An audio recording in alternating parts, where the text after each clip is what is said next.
అందరికీ నమస్కారం. Welcome to PRK. నేను మీ రమ్య.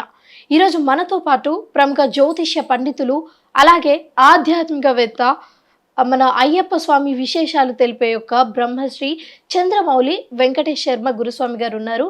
గురుతో మాట్లాడి ఎన్నో విశేషాలు తెలుసుకునే ప్రయత్నం చేద్దాం. గురుగారు నమస్కారం. శరణమయ్యప్ప. గురుగారు, ఈరోజు ముఖ్యంగా మనము అయ్యప్ప స్వామి గురించి మాట్లాడుకునే ప్రయత్నం చేద్దాము. దానిలో భాగంగా ముందుగా అయ్యప్ప స్వామి యొక్క జన్మ వృత్తాంతం ఏంటి? బీఆర్కే ప్రేక్షక మిత్రులందరికీ కూడా శుభాకాంక్షలు. ఇది ఒక మంచి ప్రయత్నం మీరు చేస్తున్నారు. ఎందుకంటే ఉభయ తెలుగు రాష్ట్రాల్లో ఇప్పుడు అయ్యప్ప స్వామి వారి యొక్క దీక్షాకాలం కూడా ప్రారంభమైంది.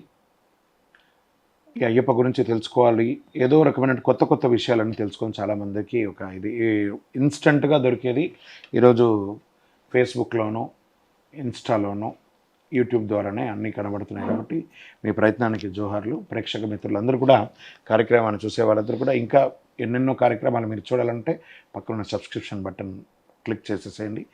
ఆధ్యాత్మికమైంది కాబట్టి గంట గుర్తును పడితే ప్రతి విషయం కూడా ఇందులోకి వచ్చేస్తుంది. శుభం. ముందుగా అయ్యప్ప స్వామి ఎవరు, ఈ అయ్యప్ప స్వామి వృత్తాంతం ఏంటి అని అడిగిన ప్రశ్నకు, అయ్యకు అప్పకు పుట్టారు కాబట్టి వెంకటప్ప శివయ్య వీరి ఇరువురికి జన్మించినటువంటి మోహిని అవతారంలో ఉన్నటువంటి మహావిష్ణువుకి, శివుడికి జన్మించినటువంటి వారు ఈ అయ్యప్ప స్వామి వారు. ఈ అయ్యప్ప స్వామి వారికి 18 అవతారాలు ఉన్నాయి. ఈ 18వ అవతారమే కలిలో బ్రహ్మచారిగా ధర్మశాస్త్రగా ఉన్నారు.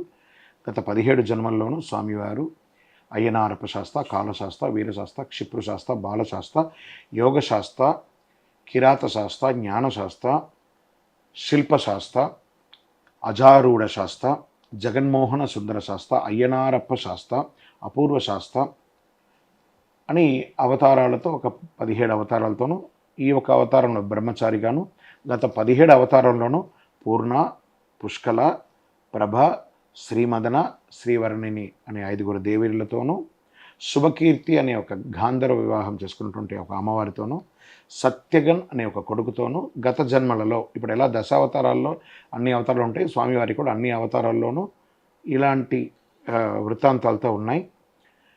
ఆఖరికి కలిలో ఉన్నటువంటి, శబరిమలలో ఉన్నటువంటి స్వామివారు మాత్రం బ్రహ్మచారిగా స్వామివారు ఉన్నారు. వీటన్నిటినీ బ్రహ్మశ్రీ డాక్టర్ చంద్రమౌళి గురుస్వామి గారు తిరుపతిలో జీవకోన అనే ఒక ప్రాంతంలో, కపిల తీర్థానికి దగ్గరగా తిరుమలకు వెళ్తూ ఉండగా ఉన్నటువంటి జీవకోన అనే ఒక ప్రాంతంలో జీవలింగేశ్వర స్వామి సన్నిధానంలో ఈ 18 అవతారాల దేవాలయం నిర్మించారు. ఎవిడెన్స్గా కూడా ఉన్నాయి, అందరూ వచ్చి అక్కడ చూడవచ్చు కూడాను. శరణమయ్యప్ప. ఇది షార్ట్ ఫామ్గా స్వామివారి వృత్తాంతం చెప్పాం. తర్వాత మనం ఒకసారి మన టీవీలో స్వామివారి యొక్క 18 అవతారాల విశిష్టతను ఒకరోజు తీసుకుంటాం. అది చాలా పెద్ద ఎపిసోడ్. ముందు ఈ అయ్యప్పకి ఇమ్మీడియట్గా కావాల్సినటువంటి విషయాలన్నీ మనం డిస్కస్ చేసుకుందాం. గురుగారు, ఇప్పుడైతే చూసుకున్నట్టయితే ఆంధ్రాలో చాలా మంది కూడా అయ్యప్ప స్వామి దీక్ష తీసుకున్నారు, అండ్ తెలంగాణలో తీసుకోవడానికి రెడీగా ఉన్నారు. సో ఇప్పుడు అందరికీ ఉన్న సందేహాలు ఏంటి అంటే, అసలు ఏ గురుస్వామిని ఎంచుకోవాలి, అంటే ఎలాంటి పోలికలు కానీ ఎలాంటి లక్షణాలు ఉన్న గురుస్వామిని ఎంచుకోవాలి ఒకటి. అండ్ సెకండ్ థింగ్, మాల వేసుకోవాలి అంటే, దీక్ష వేసుకోవాలి అంటే ఎలాంటి నియమ నిబంధనలు పాటించాలి, అలాగే ఎలాంటి పరిస్థితులలో మనం ఉండాలి? ఇప్పుడు ఉభయ తెలుగు రాష్ట్రాల్లోనూ దీక్ష తీసుకుంటున్నారు. వారి గురించి అన్నారు చూసారా. ఆంధ్రప్రదేశ్కి వచ్చేటప్పటికి ఏమవుతుందంటే, కల్టివేషన్ అంతా కూడా అక్కడ ఎక్కువ ఉంటుంది. కాబట్టి the people are September end, అక్టోబర్లోనే దీక్షలు తీసేసుకుంటారు. నవంబర్లో వాళ్ళు కంప్లీట్ చేసి వచ్చేస్తారు. తెలంగాణలో చక్కగా మన కార్తీక మాసం వచ్చిన తర్వాతనే అందరూ వేసుకుంటారు కూడా. ఇక్కడ కూడా ఈ అన్ని ప్రాంతంలో వారికి దీక్ష మాత్రం ఒకటే అండి. ప్రాంతీయంగా వారు వేరే వేరే సమయాల్లో వేసుకుంటారు, కానీ దీక్ష మాత్రం ఒకటే. మరి దీక్ష తీసుకోవడానికి అర్హత అని అంటే, ఫస్ట్ తల్లిదండ్రుల దగ్గర, తర్వాత పిల్లలైతే తల్లిదండ్రుల దగ్గర, పెద్దవాళ్ళైతే తల్లిదండ్రుల దగ్గరను మరియు భార్య పిల్లల దగ్గర కూడా అనుమతి పొందాలి. ఫస్ట్ నేను దీక్ష తీసుకోవాలనుకుంటున్నాను 41 రోజులు, ఎందుకంటే వాళ్ళ సహకారం లేకుండా దీక్ష తీసుకోలేరు. కాబట్టి ఖచ్చితంగా వాళ్ళ యొక్క అనుమతి పొందాలి. అదొకటి తీసుకోవడానికి ముందు ఫస్ట్ 48 రోజులు నేను దీక్ష ఉండాలి అని సంకల్పం తీసుకోవాలి. ఒక మంచి గురువుగారిని ఎంచుకోవాలి. ఆ ఎంచుకున్న తర్వాత ఆ గురువుగారి దగ్గరికి వెళ్ళి, నేను దీక్ష తీసుకోవాలనుకుంటున్నాను గురుగారు, మీరు మీ యొక్క సలహాలంతా ఇవ్వండి అని వారి దగ్గర పాటించాలి. అదొక పద్ధతి. తర్వాత దీక్ష తీసుకునేటప్పుడు కూడా వారు దీక్ష తీసుకొని ఉంటేనే వారి దగ్గర మీరు దీక్ష తీసుకోవాలి. ఎవరైనా మీకు దీక్ష ఇచ్చే గురుస్వామి ఆయన దీక్షలో ఉంటేనే మీరు దీక్షలో వేసుకోవాలి.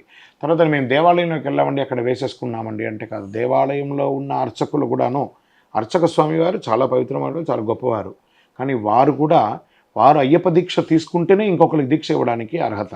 ఇది సాక్షాత్ స్వామివారే స్వయంగా వచ్చి దిగి నేను మాల వేసుకుంటాను అని చెప్పినా కూడా దీక్ష ఇచ్చే బ్రహ్మగారు వారు దీక్ష తీసుకున్న తర్వాతనే ఇతరులకు దీక్ష ఇవ్వాలి. ఆమె 360 రోజులు స్వామిని తక్కి పూజ చేస్తామండి మాకు పవిత్ర, అది ఈ డిస్కషన్స్కి అంతా రాకుండా దీక్ష వేరు, నిత్య పూజ వేరు. కాబట్టి నిత్య పూజకు దీక్ష అక్కర్లేదు, కానీ దీక్ష తీసుకునే వారికి దీక్ష ఇవ్వాలి అంటే మనం దీక్షలో ఉంటేనే ఇవ్వాలి. ఇదొక పద్ధతి. తర్వాత గురుస్వామి గారు అన్నారు మీరు ఎవరి ద్వారా ఎంచుకోవాలి అని అన్నారు. ఇప్పుడు వారికి ఏమైనా విశిష్టత ఉంటుందా అంటే కోర్స్ అండి. గురుస్వామిగా ఉన్నవారు, సీనియర్ గురుస్వామిగా ఉన్నవారు, చక్కగా కొన్ని ఏళ్ళు శబరిమలకి వెళ్ళిన వారుగా ఉండాలి, ఈ అయ్యప్ప స్వామి పట్ల అవగాహన కలిగిన వారుగా ఉండాలి. ఈ యొక్క అయ్యప్ప స్వామి వారు ఎవరిదైనా వారి శిష్య బృందం ఎవరైనా వారి దగ్గర మాల వేసుకోవడానికి వస్తున్నారంటే వారికి మార్గదర్శనం చెప్పే ఒక గురుస్వామిగా ఉండాలి. ఏమంటే ఇప్పుడు మనం ఒక 10th క్లాస్ పాస్ అయ్యాము, ఇంటర్మీడియట్ వెళ్ళాలంటే ఈ సర్టిఫికేషన్ ఉండాలి కదా. ఇంటర్మీడియట్ పాస్ అయ్యి డిగ్రీకి వెళ్తా ఉంటే ఇంటర్మీడియట్ కావాలి కదా. డిగ్రీ నుంచి పిహెచ్డీ వెళ్ళాలంటే డిగ్రీ సర్టిఫికేట్ కావాలి కదా. అదేవిధంగా ఒక గురుస్వామికి ఇక్కడ సర్టిఫికేషన్ అంతా ఎవరు ఇవ్వరు, but there is a small qualifications అనేది ఒకటి ఉందండి. ఏముంటుంది, స్వామివారి 108 శరణఘోష తెలిసి ఉండాలి, స్వామివారి నమస్కార శ్లోకాలు 18 తెలిసి ఉండాలి, తర్వాత మాలాధారణ మంత్రం, తన శిష్యులు ఎవరైనా వస్తే మాలాధారణ జ్ఞానముద్రం శాస్త్రముద్రం చెప్పి ఒక మంత్రం తెలిసి ఉండాలి, ఇరుముడి కట్టేటప్పుడు ఒక మంత్రం ఉంటుంది ఆ మంత్రం తెలిసి ఉండాలి, మాల విసర్జన మంత్రం ఉండాలి, మరియు గణపతి అష్టోత్తరం, కుమారస్వామి అష్టోత్తరం, అయ్యప్ప స్వామి అష్టోత్తరం ఇవన్నీ కూడా తెలిసి ఉంటేనే గురుస్వామిగా ఉంటాం, లేదా అయ్యప్ప భక్తులుగా ఉండిపోతాం. అంతేగాని నేను 20 సారి పోయాను, 30 సారి పోయాను, 40 సారి పోయాను, దర్ ఇస్ నో మీనింగ్. ఇన్నిసారి పోయినప్పుడు ఒక్కొక్క సంవత్సరము 41 రోజులు వ్రతం ఉంటుంది కదా, 41 రోజులు నేర్చుకుని ఉంటే ఇన్ని ఎండలో అన్ని సహస్రనామం కూడా నోటికి వచ్చేసి ఉంటుంది, స్వామివారి సహస్రనామం కూడా. కాబట్టి సబ్జెక్ట్ నాలెడ్జ్ ఉంటేనే గురుస్వామి, లేదా అయ్యప్ప భక్తులుగా ఉండిపోతాం. అయ్యప్ప భక్తులుగా ఉండడానికి సబ్జెక్ట్ నాలెడ్జ్ అక్కర్లేదు. వారి గురుగారు వారు ఎలా చెప్పారో అలా తీసుకుంటుంటే చాలు. ఒక గురుస్వామి అని పట్టం తీసుకొని ఇతరులకు మాల వేస్తున్నారంటే, పూజ చేస్తున్నారంటే మీకు కావలసినటువంటి బేసిక్ నాలెడ్జ్ అనేది కంపల్సరీ ఉండాలి. సరే, వారికి అది ఉంది అని అనుకుంటాం. శిష్యులు ఎలా ఉండాలి అని అంటే, శిష్యులు కూడా పరమ భక్తితో గురువుగారి గురువిన్ దైవమే శరణమయ్యప్ప, స్వామివారు కూడా గురువిన్ దైవమే అంటారు. కాబట్టి గురుస్వామి గారి దగ్గర మీరు ఆ గురుస్వామి ఇట్లా, ఈ గురుస్వామి ఇట్లా, ఈ గురుస్వామి ఇట్లా డిస్కషన్ కూడా చేయకూడదు. శిష్యుడుగానే ఉండాలి, ఆ గురువు ఎలా చెప్తే అలా పాటించాలి, దాని ప్రకారమే నడుచుకోవాలి, గురు నిందన చేయకూడదు. శరణమయ్యప్ప. గురుగారు, ఈ దీక్ష తీసుకోవాలి అనుకునే వాళ్ళు వయసు ఏమైనా ఉంటుందా, ఈ వయసులో వేసుకోవాలి అని?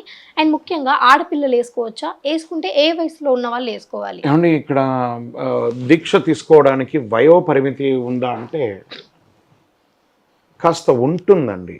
కారణం ఏమంటే స్త్రీలకైతే 12 సంవత్సరాల లోపు, 55 సంవత్సరాల తర్వాత, ఎందుకంటే ఋతుచక్రం ఉంటుంది కాబట్టి ఖచ్చితంగా వాళ్ళకి అది ఉంటుంది.